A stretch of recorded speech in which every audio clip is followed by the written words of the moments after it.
José Lito, aujourd'hui on parle de recrutement. Ah, aujourd'hui, ça va être un super gros sujet. Attention, accrochez-vous. J'ai lu il y a quelque temps Marketing moderne. Je t'ai fait passer l'article de chez McKinsey sur le marketing moderne et ça m'a un peu scotch. J'ai regardé comment c'était fait et je me suis dit, waouh, mais c'est ce qu'on fait, nous, chez Popigico, au quotidien, avec nos clients, en version plus petit, ok, mais néanmoins, ça m'a, ça m'a, ça m'a interpellé, si tu veux, quand j'ai regardé, quand j'ai lu cet article et je te l'ai envoyé. J'ai Arnaud Pelletier qui me l'a envoyé, qui m'a dit ouais, salut, qu'est-ce que t'en penses, etc. Et je me suis dit euh, ok, mais en fait, cet article-là parle de ressources humaines, d'organisation, et on est très très loin des articles classiques que tu vois sur alors, le marketing, les outils, le machin, le bidule, qui moi me frustre parce que au quotidien, quand je pense à un patron de PME, c'est pas les outils, le machin, enfin la conversation, c'est souvent un cran au-dessus. Je sais pas si c'est comme ça qu'on le dit, mais et souvent la conversation est autour de l'organisation et des RH. Tu vois ce que je veux dire? Je vois ce que tu veux dire. Ouais, ouais. Ouais, c'est un problème d'organisation aujourd'hui, le marketing et donc de recrutement et on parlait de transformation numérique aussi, donc transition numérique. Si tu veux Ouais. survivre dans une transition, il faut que tu te transformes, sinon c'est des nouvelles organisations qui prendront la place et pour te transformer, il faut que tu changes à la fois ta structure et les personnes. Donc il faut trouver les bonnes personnes qui peuvent faire ces changements-là et il faut leur donner les bonnes conditions pour les faire. Mais Ouais, si on veut être un peu plus concret, peut-être parce que le McKinsey, là, c'est très grand compte, très grosse boîte. En France, on a beaucoup de PME et c'est plutôt les gens avec qui nous, on travaille. Hem, Dans les PME aujourd'hui, tu as observé des patterns, des des cas qui se répètent beaucoup. Donc comment les PME aujourd'hui, elles mettent en place leur marketing et qu'est-ce que ça donne? Alors, heu, ouais, alors tu dis, ouais, McKinsey, c'est des grands groupes et cetera. Néanmoins, oui, bien entendu. Pour autant, je suis patron d'une PME,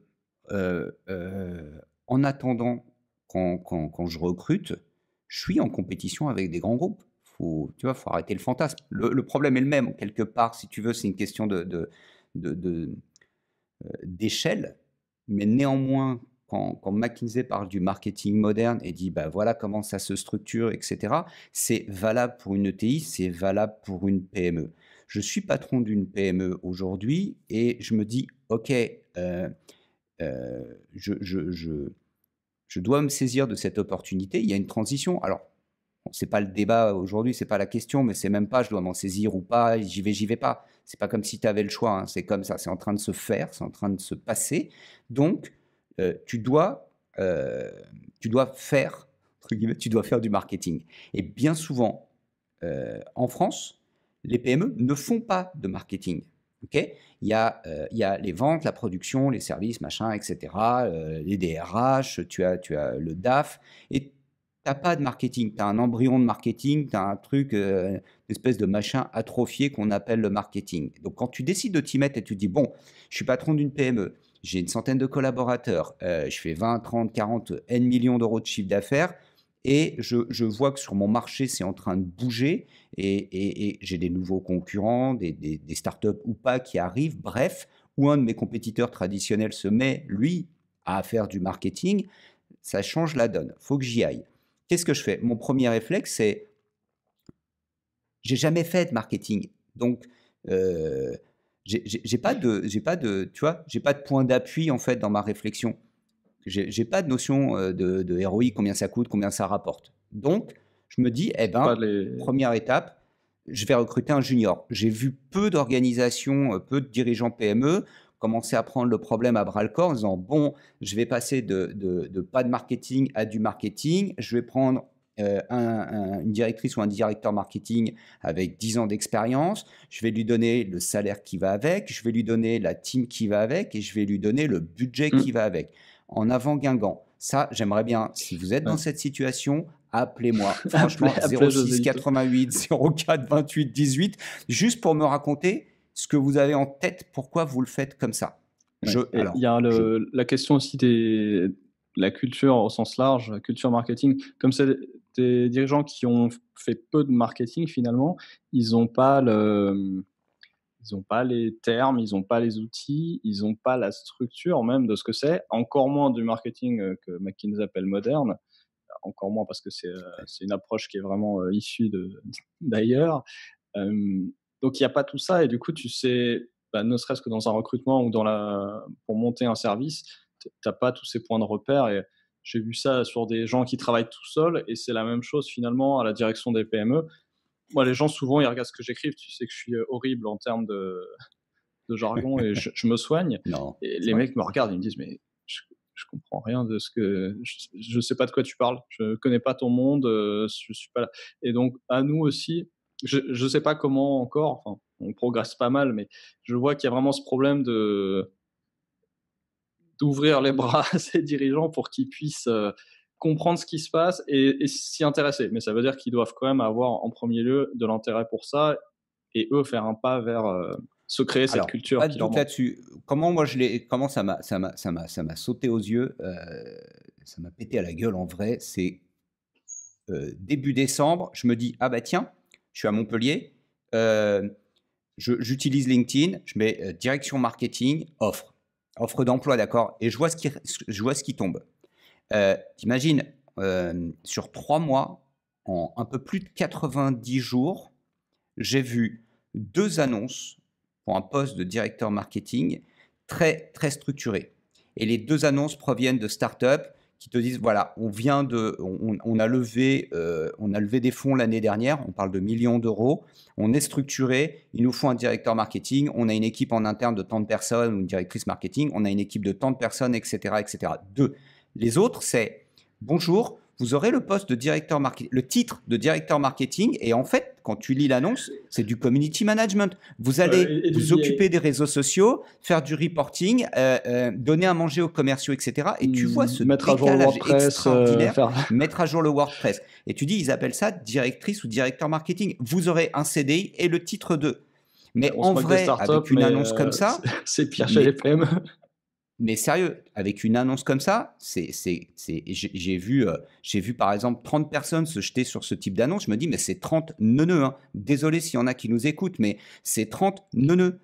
Dans le contexte du titre, en fait. Mais c'est des nœuds dans le contexte du titre. Ça ne veut pas dire que derrière, ça se fera très bon billet. Si tu es censé, tu dis, bah, si je veux être directeur marketing, c'est que j'ai déjà un peu d'expérience, etc., etc. Je réponds pas à une annonce comme ça. Ou si je vais à l'entretien, j'explique à mon interlocuteur. Alors, tu marques pas intéressé dans les commentaires LinkedIn, quoi. C'est clair, je marque pas intéressé dans les commentaires LinkedIn. On est bien d'accord. Donc, maintenant qu'on a posé ça, si tu veux, c'est de se dire, ok, donc je suis patron de PME, bah, spontanément, je vais me tourner vers, je vais chercher un ou une responsable marketing plutôt junior ou quelqu'un qui je sais pas, tu vois, quand je dis junior, c'est quelqu'un qui est sales, qui veut se faire une première expérience dans le market ou qui veut pivoter dans sa carrière. Et ça, ben, le truc, c'est que, donc, ça, c'est la vraie vie. Ou un M2, un M2 qui a 2 ans d'expérience, quoi. Voilà, donc, et qui va piloter quoi? Des alternants, des stagiaires, et qui en externe va piloter quelques freelances. Et ça, j'ai rien contre hein, dans l'absolu, sauf que quand on regarde le résultat, ce que ça sécrète, ce que ça génère, c'est bof quoi. Cette logique-là produit un résultat bof. C'est quoi un résultat bof?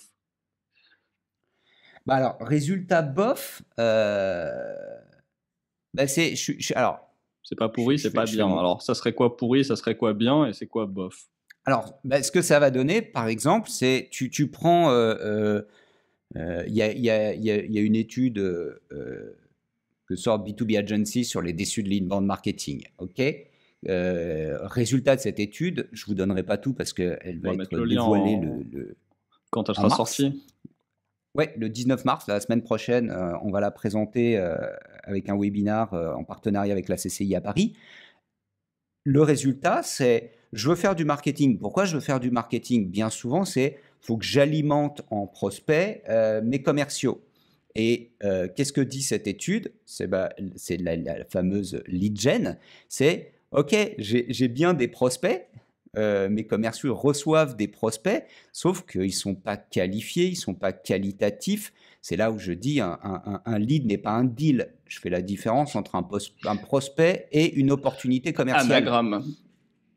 Et ce que j'appelle un résultat bof, c'est je recrute quelqu'un en marketing, je lui donne un peu de budget, je lui dis, bah voilà, il me faut plus de prospects pour mes commerciaux, parce qu'il faut qu'ils aient plus de rendez-vous, parce que plus de rendez-vous, blablabla.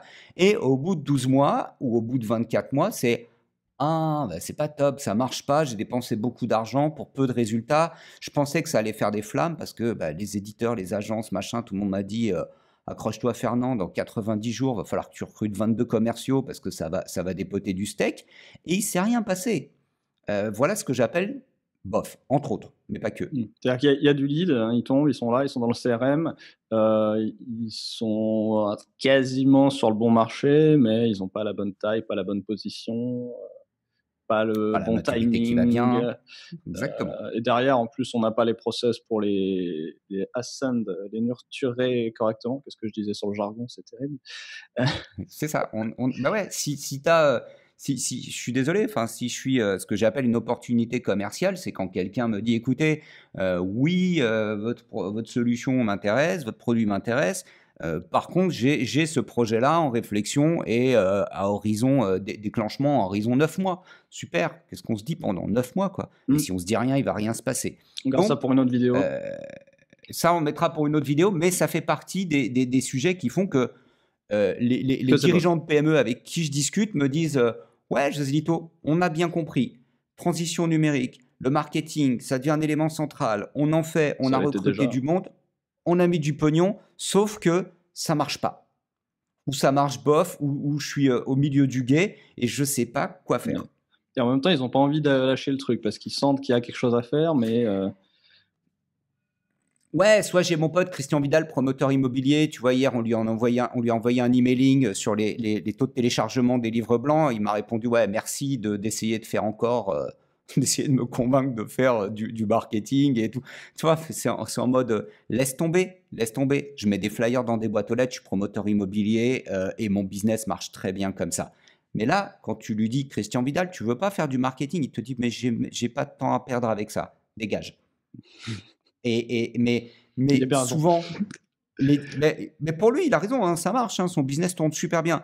Mais pour la plupart des dirigeants qu'on rencontre, c'est quand je parle des déçus de l'inbound marketing, ça fait 3 ans que j'en parle et Stéphane qui m'a dit viens, on passe par-dessus ça et on y va, on attaque, on va voir. Quand je parle des déçus de l'inbound, par exemple, je dis pas l'inbound marketing, ça marche pas. Je dis juste ça ne produit pas les résultats escomptés. Et je préférais ça marche super bien ou ça marche pas du tout, mais il y a cette espèce de ventre mou de bof.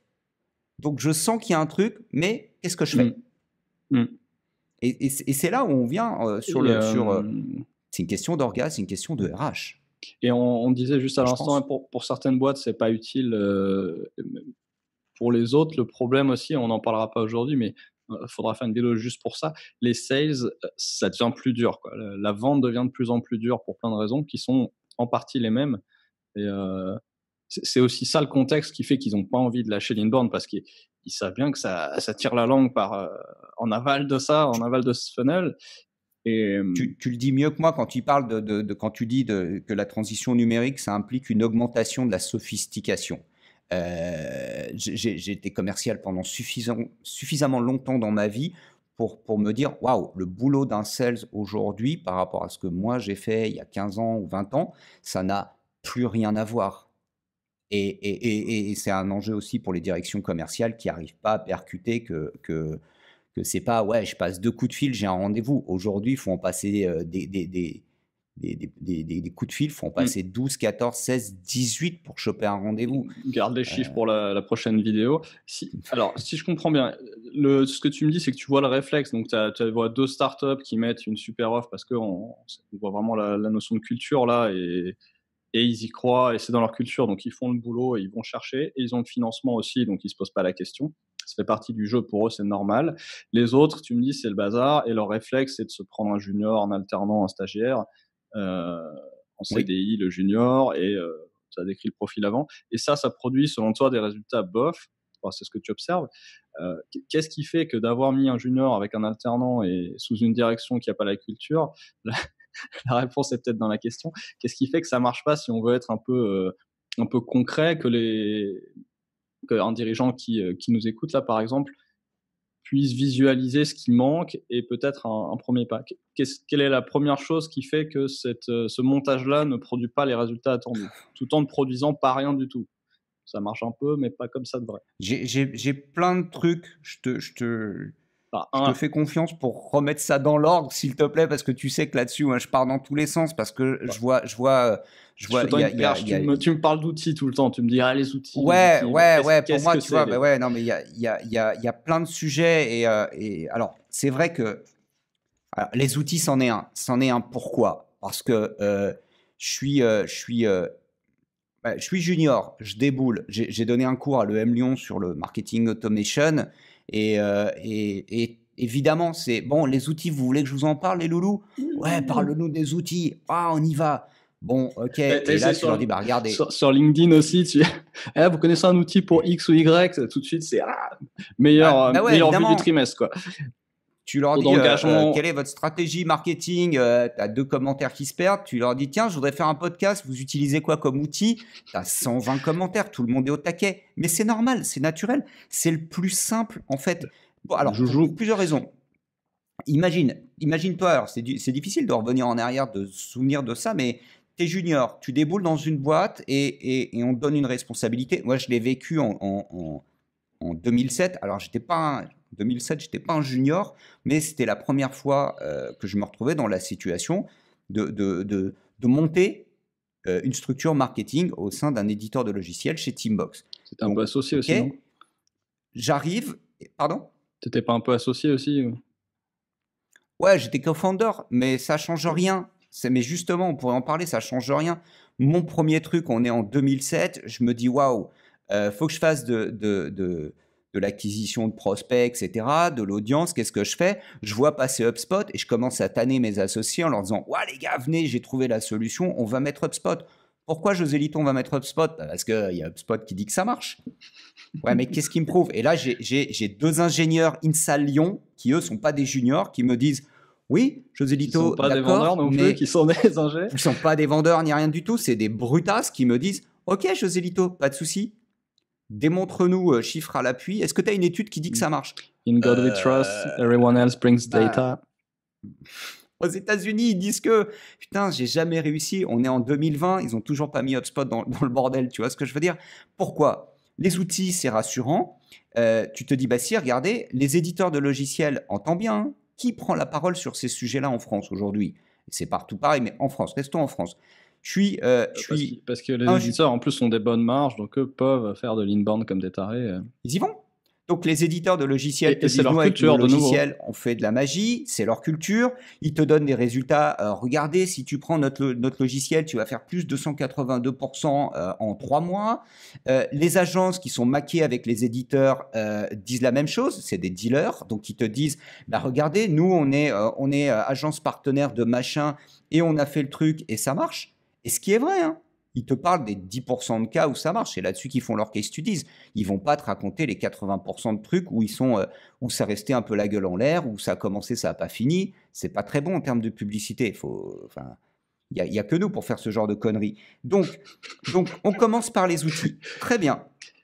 Résultat des courses, tu commences par les outils.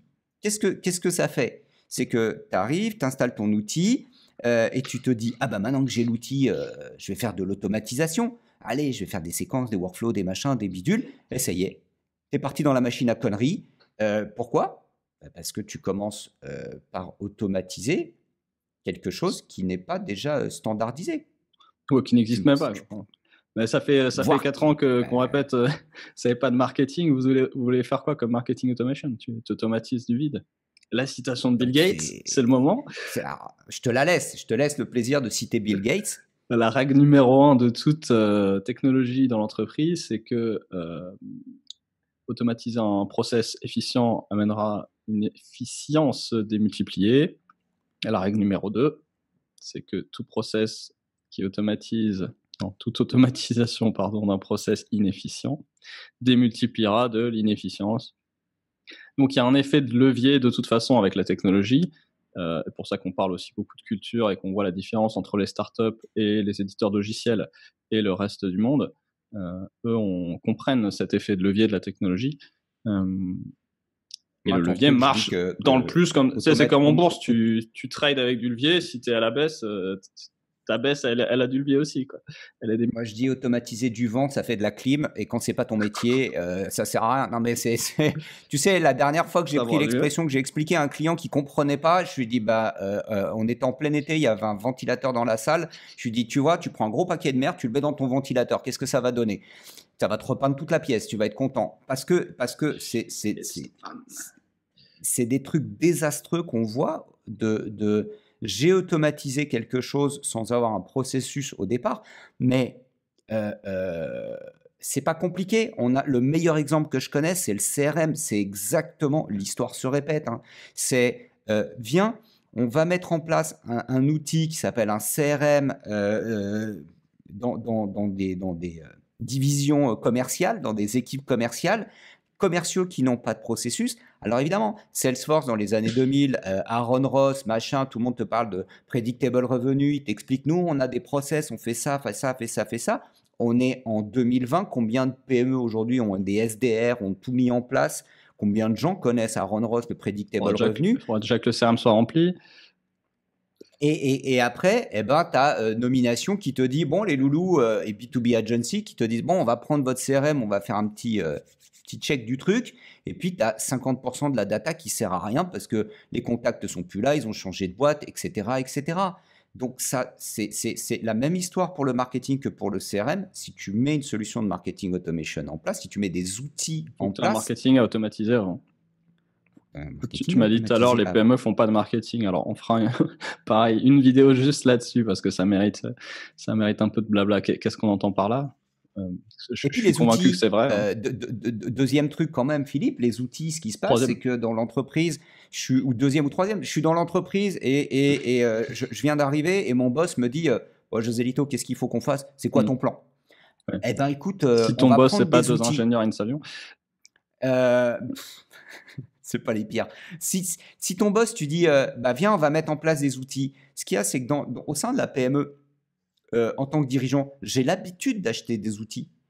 J'ai des procédures pour acheter des outils. Je sais faire du cahier des charges, etc. Donc, si moi, en tant que dirigeant, j'ai pas la maturité non plus, j'ai pas la culture, si tu te pointes en me disant, alors viens, on va bâtir une strat, on va faire ça, parce que tu comprends, j'ai écouté une vidéo des Popigico, c'est des fous furieux et on va faire comme eux. Le dirigeant, il te regarde comme ça, il te dit, ouais... Ça se tient. C'est vachement intellectuel ton truc, hein. C'est malin, mais quand même... ça va coûter combien?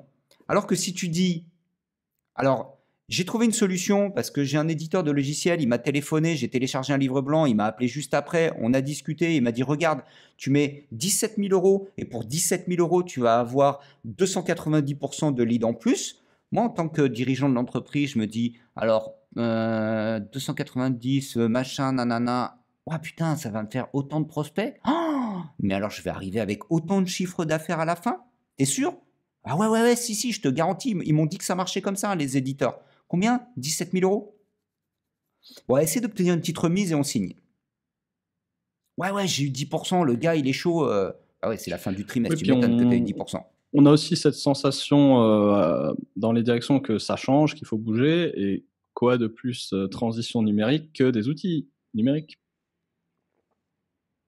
Ah bah ouais, je suis en train de discuter, je suis au centre des gens, au CJD, là, au centre des jeunes dirigeants, je suis en train de parler avec mes collègues, etc. Et te dit, toi, dans la boîte, la transition, la transfo digitale, t'en es où?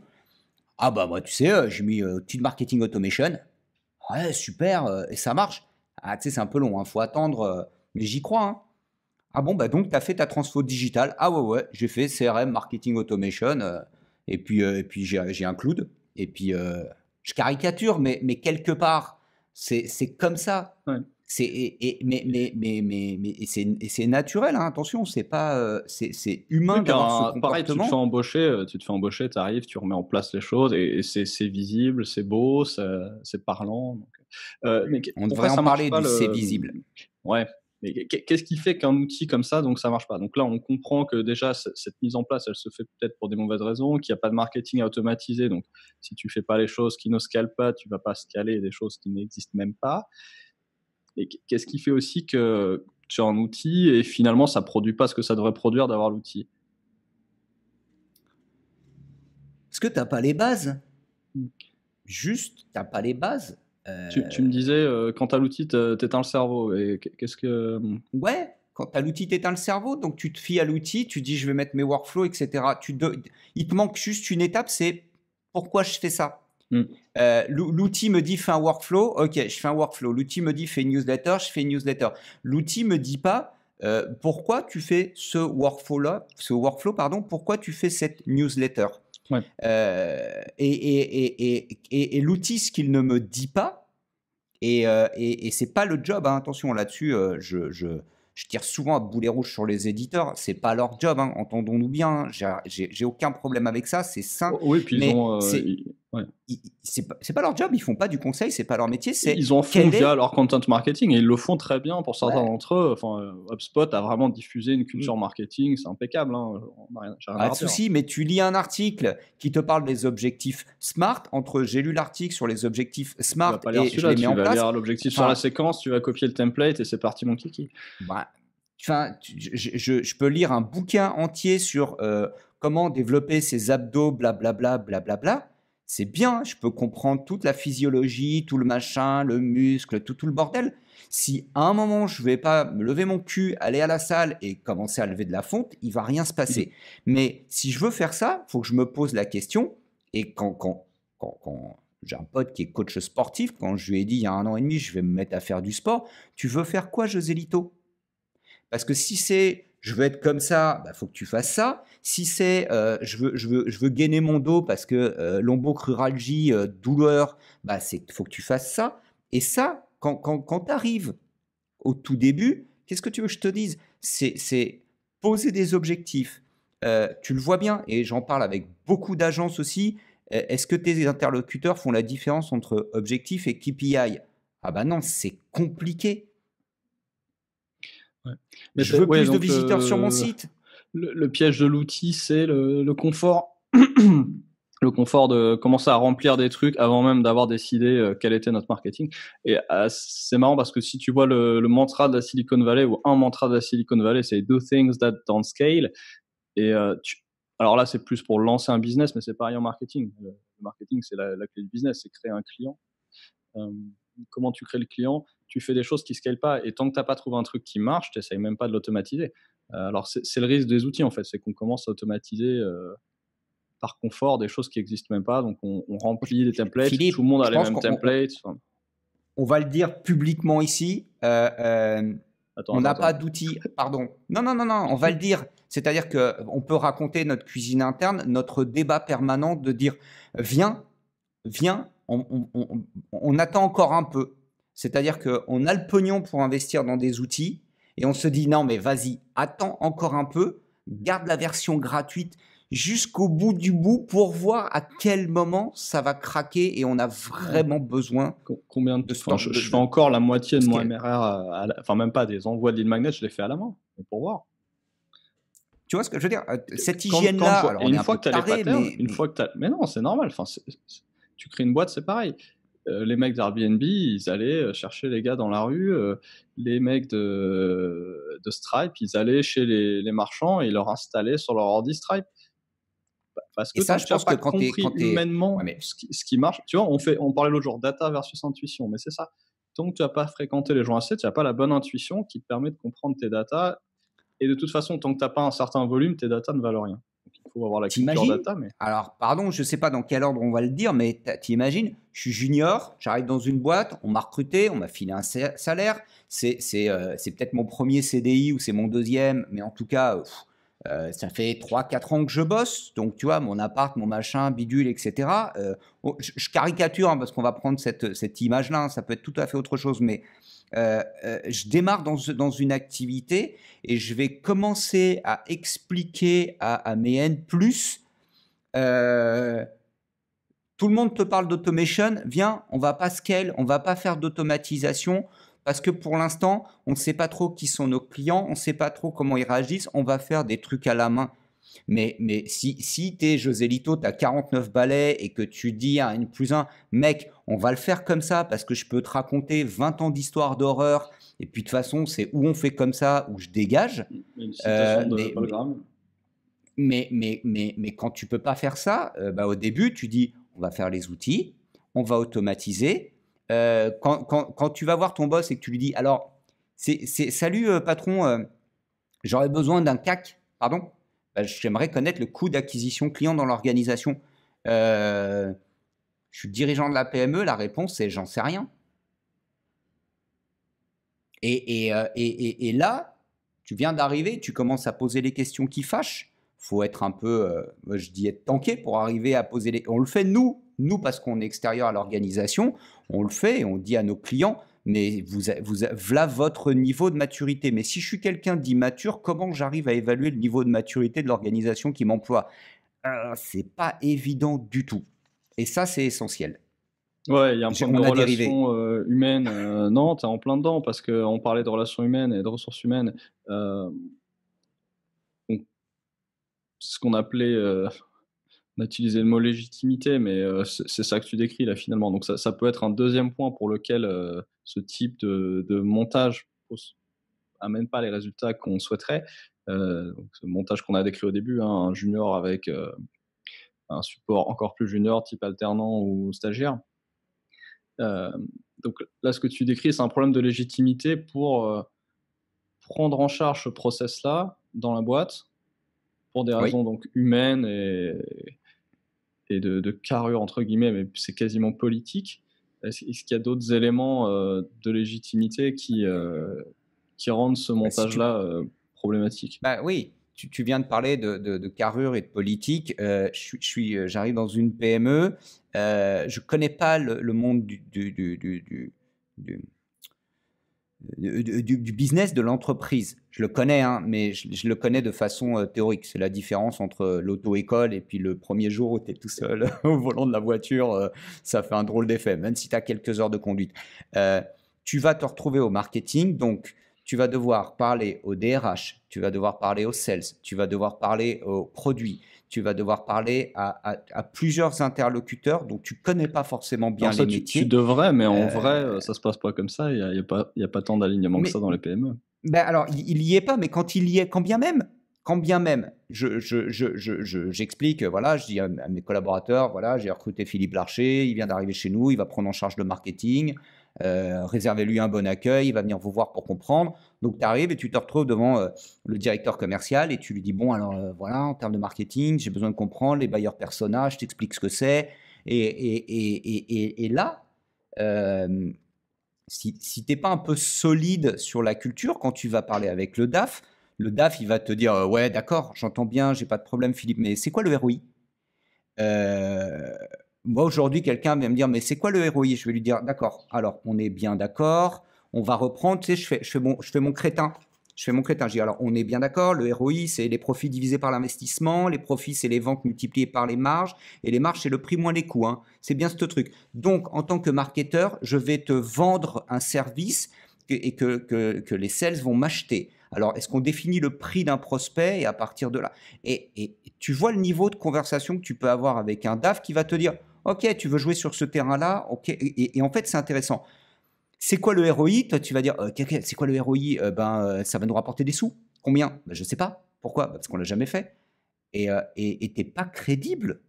Alors, si tu n'as pas une direction robuste qui vient t'appuyer, qui te prend sous son aile, qui a une démarche un peu de mentorat à ton égard et qui dit, OK, je capte que ce que je te demande, c'est pas simple. Je vais t'ouvrir les portes, je vais t'aider à naviguer parce que dans certaines PME, c'est vite un panier de crabes. Il n'y a pas besoin d'être 2000 pour que ça commence à sentir le sauce. Pour aller vers ça, il faut une culture déjà au niveau de la direction, justement, de ce qu'est le marketing, de ce qu'est la transition numérique et de ce qu'est le marketing. Et c'est ton rôle en tant que jeune marketeur d'apporter cette culture-là. Voilà, mais là, on se prend la queue parce que tu me décris le besoin de mentorat de la part de la direction, mais la direction ne peut pas faire ce mentorat si elle n'a pas cette culture. Donc, comment toi, t'amènes une culture en tant que junior dans la boîte pour qu'on te mentore ensuite avec cette culture? C'est pas possible.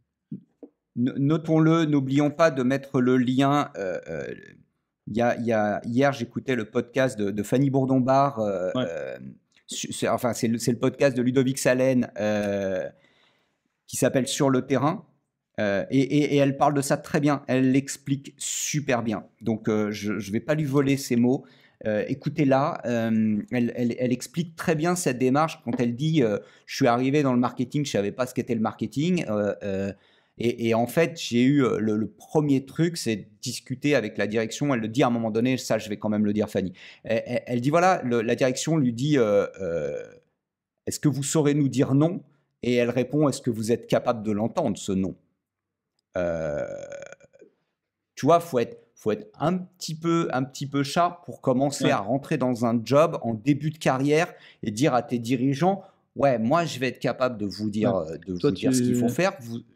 Tu parles de leadership souvent parce que tu as une autre activité sur la thématique à côté. Et dans le monde plus startup, on va parler beaucoup d'ownership, mais pas que startup, hein, c'était quelque chose qui était au cœur de Apple par exemple. Donc ownership, l'idée de posséder et de vraiment s'approprier un sujet et un seul sujet et de se l'approprier à fond et de tout faire auprès de tout le monde pour que ça marche. Et là, ce que tu viens de décrire, ce oui, ce non, enfin, est-ce que vous pouvez me dire non? Est-ce que vous pouvez entendre mon non? C'est peut-être les deux piliers principaux de l'ownership, c'est-à-dire et donc on arrive dans la thématique RH. Est-ce que, c'est une affaire de personnes, de compétences et d'attitudes.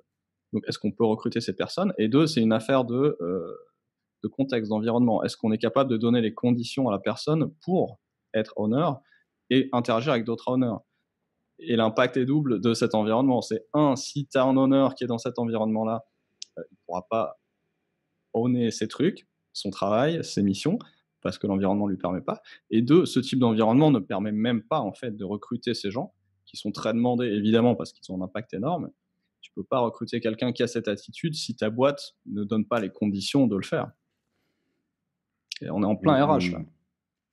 Ah, là, on est dans le cœur de la machine. on est dans l'œil du cyclone parce que oui, ce qui se passe, c'est pourquoi ça marche pas, pourquoi ça donne du résultat bof. Et là, je vais commencer à être désagréable en vrai. Commencer. Non, mais tu as les collaborateurs que tu mérites. Je veux dire, si je suis patron de ma PME, j'ai pas cette culture market. Je rentre dans la transition numérique à reculons ou en crabe. Je veux recruter quelqu'un en marketing. J'y mets pas les moyens. Je prends pas le risque. Je fais pas le pari en disant OK, c'est pas all-in, mais c'est OK. Je décide d'investir. Donc je prends une décision stratégique qui est de dire le marketing a un impact sur mon organisation aujourd'hui. Donc je vais attribuer 15% de mon chiffre d'affaires sur ce sujet-là, je mets les billets. Par conséquent, je veux recruter une pointure.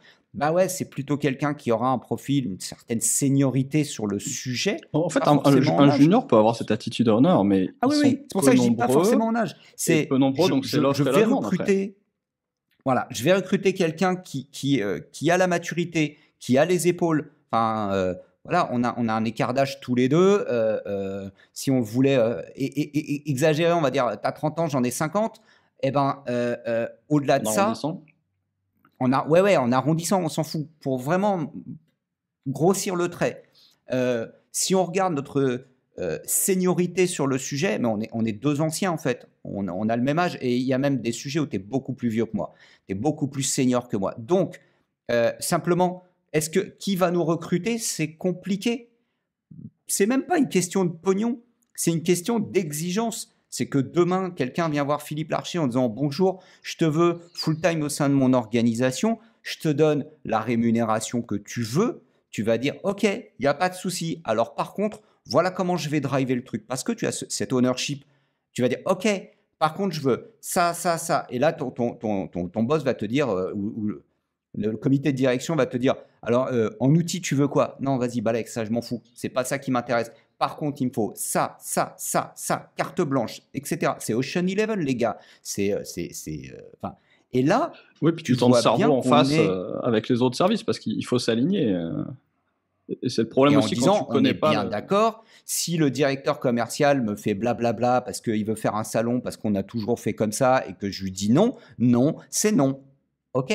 C'est même pas non, Tu c'est que vois je vais bien l'embêter que pour qu'il me donne des chiffres. Mais il faut qu'en face, il tolère c'est. ça et qu'il se mette dans cette. Pardon. Donc, on est là-dedans. On est dans pourquoi ça marche pas ou pourquoi ça marche moins bien. Parce qu'il y a une question de culture, il y a une question d'organisation, il y a une question de recrutement. Et là, on est en Donc de plein dans la guerre leadership. des talents. Ouais. Parce que si tu es aujourd'hui, je vais faire volontairement Paris-Province. Je parle de province. Si tu es à Montpellier et que tu dis bonjour, je voudrais recruter un talent dans ce domaine-là, il n'y en a pas beaucoup. J'ai entendu, j'ai eu des conversations avec des dirigeants d'entreprise à Montpellier qui m'ont dit, José Lito, je trouve pas, je sais ce que je veux, quand bien même tu as un dirigeant qui te dit, je sais ce que je veux, je trouve pas, donc faut que j'aille trouver un Parisien qui va accepter de venir à Montpellier avec une rémunération 20% moins élevée, etc. Si tu es à Paris, c'est le drame. Alors là, J'en connais un qui est descendu, il est remonté au bout de 3 mois. Parce que sa femme n'a pas trouvé. Parce que, bien sûr, sa femme n'a pas trouvé. Enfin, je le vis moi au quotidien, c'est-à-dire que ma femme a un super job à Montpellier, je ne trouve pas mon bonheur à Montpellier. Mes clients ne sont pas ici, je galère. Et si tu es à Paris, tu vois le bordel, tu fais comment toi? Je suis patron d'une PME à Paris, j'ai 100 collaborateurs, je suis une boîte de conseil, j'existe depuis 20 ans. Et en face de moi, j'ai une start-up qui vient de lever 80 millions d'euros, qui est en train de recruter toute une team. Et on me dit, José Lito, tu veux bosser pour moi? Je vais te mettre à disposition 2 alternants et tu auras, je sais pas moi, 50 000 euros de budget. Ou, salut José Lito, tu veux bosser pour moi? Je te donne une équipe de 10 personnes, je te donne 120 cas de rémunération, plus un variable qui déchire, plus un budget d'un demi-million d'euros. Qu'est-ce que tu choisis? Mais naturellement, je vais aller là où j'ai le plus de chances de succès, parce que plus je vais réussir et plus ma valeur va augmenter. Coucou, on est bien d'accord, en tant que salarié, on n'est plus dans un monde où je vais rentrer dans une boîte, je vais me défoncer comme un malade et dans 30 ans, j'aurai une retraite. C'est fini. On est dans un monde où je vais rentrer dans une boîte, je vais prendre de l'XP, pardon, je vais prendre de l'expérience, je vais quitter cette boîte-là, je vais remonter dans une boîte, je vais prendre du mana, je vais aller dans une autre boîte et je vais décoller les murs. Et en plus, il faut que ça soit sexy, il faut que ça soit une entreprise à mission. Et alors, venez pas me taquiner avec un baby-foot, j'en ai rien à secouer, j'ai passé l'âge du baby-foot, je joue pas au baby-foot. Par contre, T'as de l'arthrose je en veux plus. un ad buyer, je veux ça, je veux ça, je veux ça, je veux ça. Qu'est-ce que tu veux que je te dise? Amis dirigeants de PME, vous êtes morts, vous n'êtes pas taillé pour en vrai. Et c'est catastrophique parce que en même temps, j'ai pas les moyens. Enfin, concrètement, j'ai pas les moyens. Quand bien même je voudrais bien, c'est Annie Cordy, quoi. Je voudrais bien, mais je peux point, quoi. C'est comment je fais. Ouais, je sais, c'est une vieille référence toute pourrie, Annie Cordy, mais Elle est on top, s'en fout. elle est top. J'aimerais bien, mais je peux point. Donc, comment, tu vois, et pour moi, on arrive à ça. Je veux faire du marketing. Ah, je prends un junior. Ah, ça marche pas. C'est pas que le junior il est pas bon. C'est pas que toi t'es pas bon. C'est juste que c'est un univers ultra compétitif. Alors, ça, c'est la difficulté à embaucher. Alors, mais la première étape, c'est toujours ces problèmes de culture, ces problèmes de permettre l'ownership, encourager l'ownership, demander l'ownership, et ainsi se permettre de recruter des gens qui ont de l'ownership. Ça, c'est une chose. Un autre problème avec les juniors, peut-être, c'est que du fait d'une expérience plus courte, ils ont peut-être pas l'alignement qu'ils devraient avoir. Ça touche à l'ownership, hein, mais l'alignement avec les autres parties de l'entreprise et vice-versa. L'entreprise n'est Oui. pas habituée à s'aligner avec les marketeurs. Un marketeur est là pour alimenter les ventes quand même. Ou je dirais plutôt que les ventes sont là pour closer ce que créent les marketeurs. Et sur l'aspect plus financier, direction générale, il y a l'alignement avec les objectifs business. Il y a un autre point auquel je pense quand tu me dis cette histoire-là, c'est la notion de réseau aussi. Alors, pareil, hein, c'est pas être junior ou pas junior. Je m'explique. Alors, je suis junior. Bah, mon réseau professionnel, c'est les alumni, ok, les anciens de mon école, ça c'est une chose, mais quelque part, ils ont peu ou prou le même niveau que moi, et finalement, ils galèrent pareil dans leur vie. Je suis senior, d'accord, j'ai 45 balais. Je vais prendre mon exemple, j'ai été commercial pendant plusieurs années, et un jour, je me dis non, je veux plus faire ça, je veux faire du marketing, je veux faire autre chose. Je veux switcher, très bien. J'arrive dans le domaine du marketing, alors j'ai eu un parcours, je sais pas, j'étais RH, hein, j'étais RH pendant plein de temps, et du jour au lendemain, je me dis, ah non, mais moi je veux faire du marketing. Très bien, tu as un rôle à jouer. Ou j'ai bossé dans l'informatique, j'étais ingénieur en informatique, je suis product owner, et un jour je veux passer dans le marketing. Super. Quand tu as passé 5, 6, 10 ans dans un domaine, tu t'es créé ce que Napoléon Hill appelle un cerveau collectif. Tu as un réseau, tu as des contacts, tu as des gens avec qui tu peux discuter. Okay, quand tu bascules sur un tout autre domaine, tu dois reconstruire ce réseau-là. Aujourd'hui, dans mes activités, j'attaque la partie ONG avec Sapiens. On travaille sur le leadership. Je vais recréer, tu vois, alors j'en parle en tant que LinkedIn avec une audience, mais je noue des nouvelles relations avec des gens qui savent parler de mécénat, qui ont tous ces sujets-là en tête. Donc, quand tu arrives et que tu es un Philippe ou un Joselito, demain, tu arrives dans une boîte et on te dit, bah, y a ça à faire, etc. Qu'est-ce que tu fais? Tu prends juste ton outil, c'est ton smartphone. Tu appelles des gens. Salut, machin, j'ai ce problème-là, tu fais comment? Salut, bidule, j'ai ce problème-là, tu peux me filer un coup de main? En 2 secondes, tu as créé une super team. Et s'il y a un sujet, moi, demain, tu me jettes dans n'importe quelle boîte, je ne connais pas du tout le sujet, c'est absolument pas un problème. J'ai forcément quelqu'un autour de moi qui connaît le problème et qui va pouvoir me briefer en 1 heure ou 2, le temps d'un déjeuner, qui va me dire, Joselito, tu vas être confronté à ça, ça, ça, ça, ça, ça, ça, et il faudrait que tu contactes un tel, un tel, un tel. Quand tu commences dans un domaine, tu n'as pas ce cerveau collectif. Et ça, ça aussi, ça fait que tu as on pourrait en parler d'ailleurs dans le coût des recrutements, mais le calcul de je recrute un junior parce que ça va me coûter moins cher, accepte, si tu es une PME, de cette courbe d'apprentissage de je vais recruter un junior parce que c'est moins cher, mais la première année, il faut qu'il se forme, il faut qu'il fasse son réseau, il faut qu'il teste des choses. Est-ce que tu as les moyens de faire ça? Ce que les grands groupes, et là je te rejoins sur McKinsey, ce qu'on disait en introduction, la différence c'est que les grands groupes peuvent dire on en recrute 10 et puis vas-y, on va former, on va écrémer, on va nettoyer et à la fin, hop, on a celui qui nous va bien, celle qui nous va bien et on va la mettre en poste. Et puis les grands groupes ont parfois ils ont aussi des process de recrutement assez spécifiques et des filières, on va dire. C'est assez particulier. Ok. Donc, bon, on a compris, on jette sur les outils, c'est une chose. On a ces soucis de légitimité qu'on a pris par plusieurs bouts.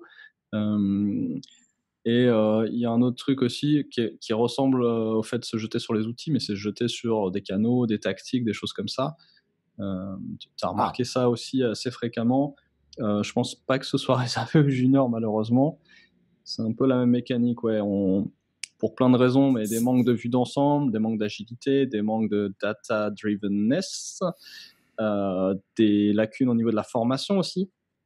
Et résultat, quand on n'a pas cette vue d'ensemble, on n'a pas cette structure et on n'a pas ce que j'appelais de l'agilité, qui est présent aussi dans l'article de McKinsey, sous ce terme, que les startups appellent la growth.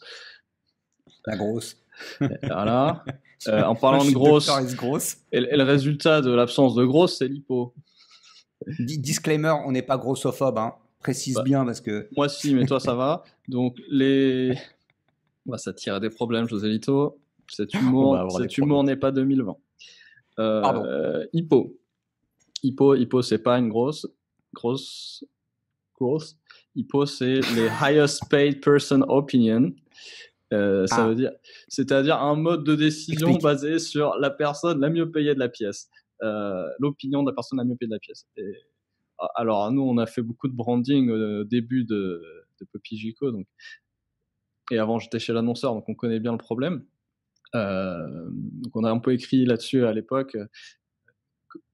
Quand les logos sont choisis, non pas pour ce qu'ils expriment, j'ai fait pas mal de sémio aussi il y a longtemps, donc quand on n'est pas dans le signifiant, dans l'expression, dans le ressenti, etc., mais qu'on est dans le ressenti d'une personne en particulier qui n'est pas la cible, qui est un dirigeant, donc la personne la mieux payée de la pièce, et que les décisions sont prises là-dessus, en général, on prend des mauvaises décisions. Et c'est valable pour les logos, c'est valable pour plein de choses, en particulier les tactiques. Donc souvent, quelqu'un qui a peut-être pas beaucoup d'expérience et qui n'a pas cette culture qui n'est pas donnée par la formation, culture d'agilité et de data-driven, peut-être data-drivenness, quelqu'un qui n'a pas ça va à la fois se laisser guider par ce que son boss lui dit. Quand il va aller voir le boss une fois avec, comme tu as dit tout à l'heure, tu vas voir le boss une fois avec un truc, le boss fait oh faux. Après tu vas le voir avec un outil, le boss il fait bon c'est bon, c'est comme l'enfant qui regarde la tête de ses parents pour savoir s'il est bon ou pas bon. Donc il y a ça. Comment ça? Très juste. Et puis il y a le goût personnel, les trucs sexy, les trucs que font les copains, les trucs qu'on a vus à l'école. Là tu mets, ouais, bien sûr. Et on saute sur des tactiques, on saute sur des canaux. Il y a aussi le confort. C'est dans l'article de McKinsey, le confort d'aller vers les choses qu'on connaît déjà, qui est une forme de flemme entre guillemets. Et souvent, on n'a pas assez de flemme pour l'effort qu'on donne dans certaines choses, et on a beaucoup trop de flemme dans aller chercher des choses qu'on ne connaît pas, des nouveaux modèles mentaux, etc. Ça, c'est un sujet. Alors, c'est vrai que c'est exacerbé chez les juniors, et là, je l'ai vu. Mais il n'y a pas qu'à l'EM Lyon. Il y a la plupart des écoles, en fait. Mais là, c'est parce que j'ai donné un cours, et l'idée, c'était de leur dire voilà. Je vous confie les clients Poppy Gico, et votre exercice, c'est définissez un axe stratégique, un déploiement opérationnel, déclinaison opérationnelle de l'axe stratégique et un budget. Tous, mais tous, sans exception, 24, ils ont sauté directement sur la partie opérationnelle. Alors on va faire du LinkedIn, alors on va faire du Instagram, alors on va faire du Twitter. En mode, c'est du B2C, on fait du Instagram, c'est du B2B, on fait du LinkedIn. Ok, pourquoi? Ce qui est déjà un début, parce qu'il y a déjà une forme de causalité. Moi, j'ai vu pire pendant mes études, j'ai vu des gens qui... alors, il faut trouver un sujet, prenons les seniors. Pourquoi? C'est bien les seniors. Ok. Bah ouais, non mais tu vois, et ça, alors tu le retrouves effectivement, il y a le sujet de la formation initiale, où en fait, au quotidien, on fait du marketing moderne, et en formation initiale, on fait du marketing des anciens. Et j'exagère en vrai à peine le trait. Donc, tu sors de ces formations-là, et tu as quelques bases intellectuelles, tu as quelques concepts, mais alors on est loin de la réalité. Si je voulais exagérer, je dirais que de toute façon, ceux qui enseignent dans ces écoles-là, c'est ceux qui ont raté leur carrière en tant qu'entrepreneur ou consultant. Je le fais, hein. Coucou. Non mais... Ce qui est faux, mais ce que j'ai souvent entendu... La bonne nouvelle, c'est que tu commences à en faire partie, donc c'est... Je commence à en faire partie. Néanmoins, Philippe, pardon, moi, c'est des gamins qui me l'ont dit, c'est pas moi, c'est des gamins, et de beaucoup d'écoles. Quand je dis des gamins, c'est parce que j'approche de la cinquantaine, et je discute avec beaucoup de juniors, ils viennent me choper sur LinkedIn, on se prend au téléphone, on a des conversations, on passe 1 heure au téléphone, et me disent « Ouais, Joselito, mais ça, on m'a rien dit ». Et ils n'ont pas fait ils n'ont pas un bac plus rien comme moi, quoi. Ils ont des parcours brillants, ils ont fait des super stages, ils ont fait des trucs de ouf. Ouais, vraiment, je les admire. Les limites des formations initiales, mais parce que Donc en formation initiale, t'as ses limites, et c'est normal. Et ensuite, tu arrives dans la vraie vie, et là... Oui, je suis convaincu qu'on peut faire mieux. Tu arrives dans la vraie vie, on ne te donne pas le temps, on ne te donne pas les moyens de te déployer. Et en plus, ce qui se passe, c'est que quand bien même, imagine, tu es dans une boîte où tu as une directrice ou un directeur marketing, parce que je leur parle eux aussi. Et eux aussi, dans la vraie vie, ils font blablabla sur LinkedIn, tout le monde se la pète. Et puis quand tu les as au téléphone, ils sont bien lost. Et ils t'appellent et ils te disent ouais, putain, là, je galère, je sais pas quoi faire. Donc ces gens-là ne savent pas non plus, eux, ils n'ont pas de leadership vis-à-vis des plus jeunes, des publics plus immatures. Ils savent pas non plus. Et ils ont le même réflexe. Pourquoi? Parce que c'est super chiant. Regarde la vidéo qu'on est en train de faire, le sujet qu'on est en train d'aborder, Philippe. D'ailleurs, Mais non, si ça vous va regardez intéresser encore et que vous 5. regardez depuis le début, laissez-nous un commentaire parce que là, je serais scotché. Ouais, allez-y, franchement, Et si en venez, plus vous avez regardé la vidéo Data Driven en entier, là, Non, mais laisse tomber. Mais bien sûr, parce Il y que en aura c'est pas. ardu, Philippe. C'est ardu. C'est plus facile de regarder une vidéo en 5 minutes parce que ça va plus vite de dire il y a 19 canaux, lequel vous devez choisir. Et puis je vous l'ai fait en 5 minutes et je parle super vite, comme ça vous allez tout comprendre. Mais évidemment que c'est facile à Allez consommer. bien la vidéo sur les 19 canaux. T'es dur. Je savais. Bon, pardon, c'est Chut, taquinage. Continue.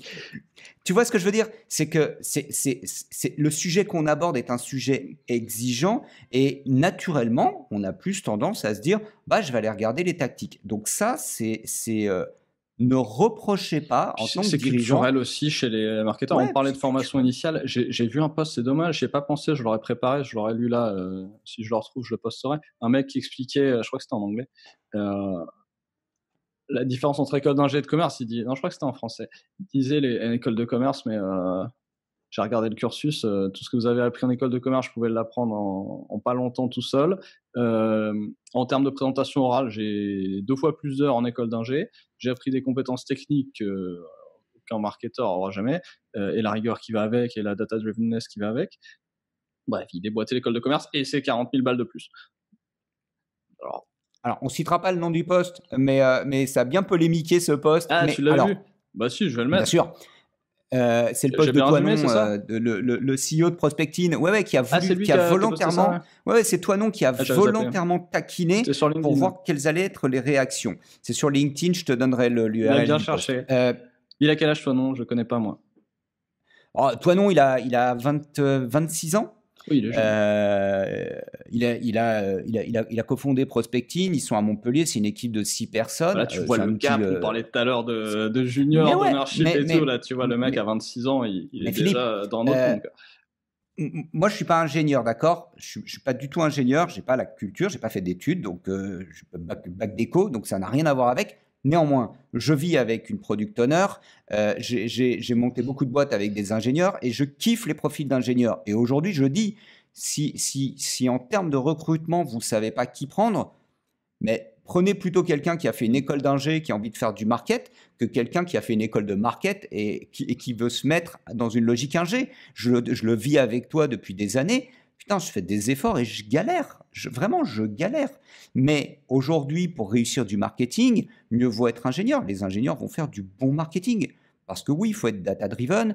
Oui, il faut avoir une rigueur, il faut la notion de système, la notion de process. Il faut la notion de système, d'expérimentation, d'hypothèse. C'est le marketing.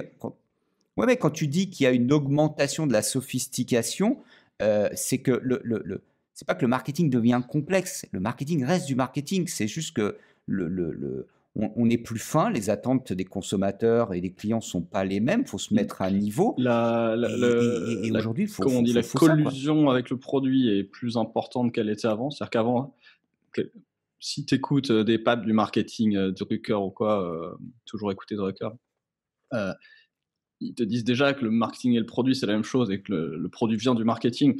Mais bon, Drucker, il avait 40 ans d'avance, quoi. Donc, à son époque, tu pouvais esquiver ça, tu pouvais encore utiliser le marketing comme du matraquage d'un produit pas top. Aujourd'hui, avec c'est fini. Voilà. Donc, aujourd'hui, on est en plein dans ce qu'il avait commencé ce qui était l'essence du marketing dès le début, mais qui n'était pas obligatoire. Mais aujourd'hui, ça devient vraiment obligatoire. Et c'est le sens de la transition numérique. Le passage de la masse à la multitude, c'est ça. Hein. Alors, est-ce qu'on peut avancer sur une note de... Franchement, on est dark, mais on l'assume parce que nous, on fait un marketing du problème. Voilà, on découpe. Je te demande pourquoi ça marche pas, donc on essaie de voir tout ce qui marche pas. Et le but, bien sûr, c'est que vous voyez ce tableau, vous pouvez essayer de voir voilà, petit à petit, quelle culture il faut bâtir, qu'est-ce qu'il faut éviter. Et donc, on le dit avec le Si on sourire, devait donc ça se donner passe bien. en guise de conclusion, si on devait dire, OK, on a vu ça, on a vu ce qui marche pas, on a vu les problèmes que ça engendre, on a vu Peut-être juste, les challenges. ouais, Oui, sur il y en avait un autre que l'agilité, j'ai. peut-être en 2 secondes, comment dire, expliquer peut-être en quelques mots ce qui fait que se jeter sur les tactiques ne marche pas et quelle est l'alternative. Parce que l'alternative, attention, c'est pas forcément faire une super stratégie en amont et réfléchir beaucoup. C'est pas forcément stupide d'arriver et de tester des canaux un par un, hein, attention. C'est plus Oui, t'as raison de le savoir préciser. traiter les données, savoir monter des expériences et les monter avec de la rigueur pour qu'elles veuillent dire quelque chose. Et donc, voilà, bien les structurer, avoir la culture et la pratique de les vivre comme des expériences, savoir lire les résultats et savoir en faire de plus en plus. Et voilà. C'est-à-dire qu'au lieu d'avoir un process bête et méchant, on a une sorte de méta-process. On a ce process du cycle qui a été inventé par les militaires, repris par Toyota, repris par l'agile dans le software, et enfin arrive dans le marketing agile et le modern marketing si on prend le vocable McKinsey. Donc, ce méta-process de cycle, c'est ça qu'il faut comprendre. Donc, c'est cette agilité basée sur des données, donc data-driven, vous voyez la vidéo correspondante, avec un son pourri. Et cette agilité basée sur les données permet de jeter sur les canaux qui ont l'air qui ont l'air intuitivement les bons, mais d'aller vers de l'amélioration continue. Et là, on parlera d'exponentielle, puisque l'amélioration continue, comment on dit, pourcentage, continue en français, composé, comme les intérêts composés. Oui, les intérêts composés. Donc ça, c'est quand même important, parce que sinon, on peut mal interpréter, dire, mais si, payer des consultants, en fait, des stratégies, 3 ans, machin. Un petit peu, mais très peu.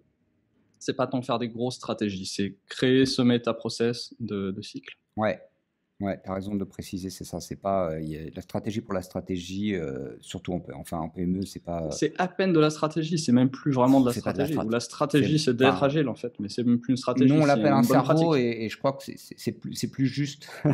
La terminologie est plus adaptée. Ouais, c'est vraiment une question tu perçois, tu interprètes, tu décides et tu agis en permanence. Ouais, tu vois pas la porte, tu te dis pas, ok, je vais faire 24 pas jusqu'à cette porte, droite, gauche, droite, gauche, droite, gauche. Et après, tu oublies tout et tu fais les pas en question. Ça marche pas comme ça. Tu vois la porte, tu aim, et si d'un coup tu trébuches, bah, tu vas changer ton plan pour pas te ramasser. Et ça, c'est le cervelet et le cerveau qui font ce boulot. Il y a plus de neurones dans le cervelet que dans le cerveau. Trivia. Arrête. Allez, la conclusion, José Lito, la conclusion. La conclusion. Il y a des solutions. Non, mais la bonne nouvelle, c'est qu'il y a une. Témoin de Jéhovah, toi, maintenant, ou quoi? Ouais, je ne suis pas témoin de Jéhovah-phobe. Arrête, hein, cette vidéo, elle est morte. Sur YouTube, elle va être censurée. Non, tu sais pourquoi ce truc-là me fait délirer, parce que quand j'étais commercial, c'était le truc, le script de la prospection, le fil rouge, et c'est mets-toi dans l'état d'esprit de bonjour monsieur le client, j'ai une bonne nouvelle pour vous. Et je me souviens de cette publicité pour Tony Gentil ou je sais pas quoi, qui disait c'était des faux dentistes avec la blouse et tout, et le type dit là on est sur une vraie bonne nouvelle. Donc c'est bon, ça. Alors dans le monde startup et predictable revenue, on dit sell the vision. Ouais, c'est ça, sell the vision. Je pense que là, on a scellé tous les trucs qui marchent pas, on a scellé aucune vision. C'est pas une vidéo de vente, tu vas me dire, mais c'est pas fait pour. La vision, elle est si je veux être pragmatique, je suis dirigeant d'une PME. Je démarre le marketing, je commence à me mettre en marche dans le marketing, je vais recruter une ressource immature sur le sujet, quel que soit l'âge, junior, senior, whatever, peu importe, mais quelqu'un qui n'a pas une maturité marketing avancée. Est-ce que j'ai une solution? Oui. Il y en a une, c'est de créer un binôme. C'est pas qu'on a un truc à vendre, c'est juste que, Philippe, moi je peux te dire que pour avoir été des deux côtés de la barrière, j'aurais adoré en 2007, au-delà de l'outil, j'aurais aimé vraiment trouver quelqu'un qui me dise « Joselito, tu as ce problème-là » et qui dise à mes co-founders, ingénieurs INSA, vous êtes confrontés à ce problème, Joselito a une bonne intuition, par contre, il a besoin d'apprendre des tas de choses qu'il ne connaît pas, il a besoin de les apprendre vite, parce qu'à l'époque, notre Et de les pratiquer. investisseur m'a dit « Je ne finance pas des expérimentations marketing ». Pourtant, c'est exactement ce que je lui ai proposé. Ah ouais, mais c'est exactement ce qu'il aurait dû faire. Et si tu veux de la croissance, c'est l'essence de la croissance du moderne marketing. Alors, il l'a fait à moitié. Qu'est-ce que j'ai fait? Il l'a fait à moitié. Pourquoi? Parce que finalement, j'ai dit, OK, je veux un coach. J'ai fait venir pourquoi il t'a dit je le fais pas et après il l'a fait? Alors, parce que je lui ai tordu le bras, évidemment. Parce que je lui ai dit, c'est ça ou je te mets un coup de flingue. Je lui ai tordu le bras. Mais parce que j'avais quand même cette maturité, si tu veux, qui était de dire, les gars, soit je comprends que tu ne veuilles pas financer des expérimentations marketing. Néanmoins, soit on fait ça, soit je me casse. Et fuck. Résultat des courses, j'ai obtenu je suis pas mauvais en négociation raisonnée, donc j'ai obtenu un bon deal qui est de dire, OK, on teste quelque chose sur une durée limitée avec un consultant externe. Consultant externe qui est venu, qui m'a aidé à y voir clair en me disant, mais non, Joselito, regarde, tu as 3 options, prends celle-ci, et qui aussi m'a donné cette ownership, en fait, en allant dire à l'organisation, non, non, les gars, c'est pas Joselito qui n'arrive pas à faire son job, c'est vous qui n'arrivez pas à entendre que oui, on doit mener des expérimentations. Et j'ai gardé ça parce que ça a été vraiment un élément, ça a été important pour moi. Il y a eu un avant-après. Mes clients, entre-temps, quand je me suis remis en marche dans ce sujet-là en 2014, c'est ce que j'ai fait systématiquement. C'est-à-dire que j'ai apporté à des dirigeants ce côté réassurance en disant mais regarde, on devrait faire ça. Et donc toi, en tant que semi-junior ou junior, immature en tout cas, tu as gagné de la légitimité avec ce duo que tu as eu avec ce consultant. Clairement. Ensuite, je me suis retrouvé dans la position de l'acheteur. Oui, oui. Alors, c'est Arnaud Ciel. Et alors, c'était pas tant sur du marketing que sur des ventes. Mais c'est avec Arnaud Ciel que j'ai fait ce travail-là. Ensuite, on a eu... je me suis retrouvé, moi, en position d'acheteur quand je me suis retrouvé chez Merlin et Léonard avec un budget marketing. Et là, j'ai vu ce que ça faisait de bosser avec des agences. Et j'ai capté aussi que si tu n'as pas la seniorité, alors je l'ai à ce moment-là, en 2017, je l'avais, mais j'ai vu à quel point c'était pas facile, aussi bien pour les deux parties, c'est-à-dire aussi bien pour l'agence que pour l'annonceur, la difficulté à travailler quand il y a beaucoup de gens immatures autour de la table, c'est pas simple. Parce qu'il faut être honnête, au sein des agences, tu as aussi beaucoup de juniors. Donc, le côté de viens, je prends une agence, super, sauf que tu vas te retrouver avec des juniors qui, eux, n'ont pas non plus l'ownership. Donc, tu te mets en position de donnez-moi des conseils et tu as des juniors qui disent non, mais on est là pour exécuter, on n'est pas là pour réfléchir. Normalement, une agence ou un freelance a beaucoup moins d'ownership qu'un interne. On y est. La plupart du temps, ça devrait en tout cas. Et aujourd'hui, quand je regarde, parce que quand je dis j'étais un des premiers, c'est pas intéressant que je sois un des premiers, mais très tôt, j'ai commencé à dire waouh, l'inbound marketing, je m'intéresse au sujet depuis 2008, j'ai mis en pratique depuis 2008. Et il y a des trucs où il y a des moments où ça ne marche pas, il y a des contextes dans lesquels ça ne fonctionne pas bien, donc ça ne fonctionne pas. J'ai commencé à parler des déçus de l'inbound et évidemment, j'ai cherché une solution et ça fait 4 ans qu'on discute ensemble en disant qu'est-ce qu'on peut mettre en place et apporter. Et aujourd'hui, c'est pas à moi de le dire, à la limite, c'est à nos clients de prendre la parole. Parce que finalement, chez nos clients, qui sont la plupart des PME, nos interlocuteurs quotidiens sont des juniors ou des agences ou des freelances. Et je trouve que ce qu'on apporte, justement, cet ownership, la légitimité, notre expérience métier, bref, le contrepoint de tout ce qu'on a dit, je réalise mon constat et ça marche. En attendant, ça marche. Et donc, avec ou sans Popigico, je m'en fous. En attendant, prenez ces points-là et on va vous mettre en bas de la vidéo, en commentaire, on va mettre le plan, parce que c'est peut-être pas toujours facile de nous suivre. On va vous mettre le plan logique de ce qui fait que ça marche pas et ce qui fait que ça marche. Donc, il existe des solutions. C'est pas déconnant de passer avec des juniors. Je comprends très bien qu'on veut pas prendre un risque maximum quand on démarre. Il faut le trouver Là, déjà. Enfin, tu veux quelqu'un qui a la maturité, qui a l'ownership et tout, il faut le trouver. Et si ta boîte n'a pas la donc, maturité, tu ne l'auras pas. Parce qu'il va aller là donc, où. eh ben, tu peux l'acheter. La bonne nouvelle, c'est que tu peux récupérer, tu peux acheter sur La le bonne marché. nouvelle, ça y est. La bonne nouvelle, Ça, c'est tu une peux vraie prendre bonne le nouvelle. senior et tu peux plugger. Mais je me souviens, on en avait parlé avec une agence de recrutement qui s'appelle Madircom, où c'était Ouais. un peu viens, on fait un bundle pour un junior acheté, un senior offert. C'est ce que oui, je te disais ce matin d'ailleurs. c'est pour un junior. Partez du principe que quand vous recrutez une équipe plutôt junior, associé en externe, en consultant ou en ce que vous voulez, mettez du senior dedans et vous allez gagner un temps fou et ça marche. Ouais, enfin, en tout cas, ça va cibler pas mal de tout ce qu'on a décrit là qui pose problème. Ouais. Je sais que tu adores les métaphores, tu m'en inspires une là. Si tu vas visiter un autre pays ou une autre ville, et que tu veux vraiment t'imprégner du lieu et changer toi ta façon de voir le monde, clairement tu vas avoir besoin d'un guide qui lui a les codes et est capable de te les traduire. Donc, l'idée du guide de voyage me vient à l'esprit quand tu me racontes ça. Je sais pas pourquoi j'ai l'exemple de Berlin qui me vient. J'ai écouté trop de techno ces derniers jours, mais mettons, tu vas à Berlin, tu veux rentrer dans les bonnes boîtes, tu veux comprendre cette culture-là, tu veux parler aux bonnes personnes et pas le faire en mode Instagram, qui est la version moderne des chaussettes et des tongs. Et ouais, tu vas avoir besoin de quelqu'un qui lui est imprégné de cette culture-là et capable de te la diffuser et peut-être de te la prémâcher, de te la traduire. Et toi-même, tu vas devoir faire un effort aussi de sortir d'une zone de confort pour utiliser un cliché de développement personnel. Parce que clairement, t'es pas dans ce que tu connais, quoi. Tout est différent et tu peux te foutre, tu peux te moquer du jargon, ouais, critiquer pas mal de choses, mais à la fin, c'est des cultures qui apportent beaucoup de choses en termes de résultats et si on peut passer outre ces petites barrières, ces barrières, elles sont aussi là pour créer de la culture, justement, hein. Le jargon, il est aussi là pour mettre cette barrière et trier qui me comprend, qui comprend pas.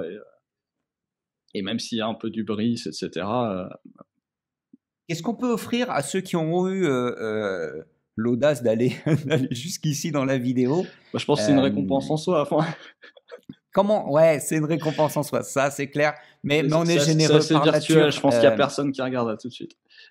Qu'est-ce qu'on peut.